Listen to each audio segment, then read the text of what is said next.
পূজা হয় না বাড়ির ভাই দে বাড়িতে পূজা আইসি আমার বয়ে দিছে বন্ধের মাঝখানে এই মেয়েদি তোমার বাইক থেকে খুঁজে না তোমার বাইক পাইলাম না কিছু না বয়ে দিছে কেন বয়ে কি চিন্তা করতেছো তুমি কি কমো ভাই দুঃখে বয়ে রয়েছে এই জায়গায় বাড়ি ঘরে এখন আর ভাল লাগে না হোক তোমার লগে মনে দুঃখ পড়া কখনই কিছু ঋণের তলে পড়ে গেছে আর এই জ্বালা খাওয়ানো দাঁড়ার জ্বালা আর কিস্তির জ্বালায় বাড়ি ঘরে এখন আর থাকতারে কয়টা লোন তুলবো ঋণ তো তুলছি অল্পই তো অল্প তুললে এখন তো অভাবের সংসার ঠিক মতন লোনও দিতে কিস্তিও দিতে পারতাছি না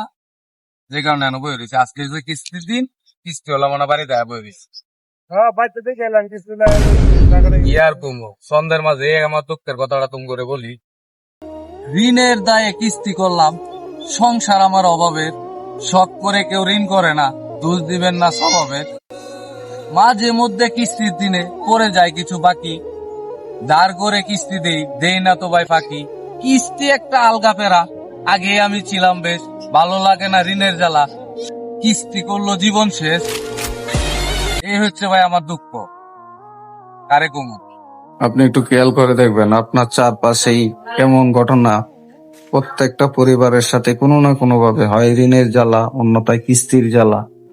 একটার পর একটা ঘটতেই আছে। এই ঋণ আর কিস্তি অভাব অনটন কবে আমাদের পাশ থেকে দূর হবে, আর এটি আমার ছন্দের মাঝে তুলে ধরা। যদি ভিডিওটি ভালো লাগে চ্যানেলটি সাবস্ক্রাইব করে আমাদের পাশেই থাকবেন। সবাইকে অসংখ্য ধন্যবাদ।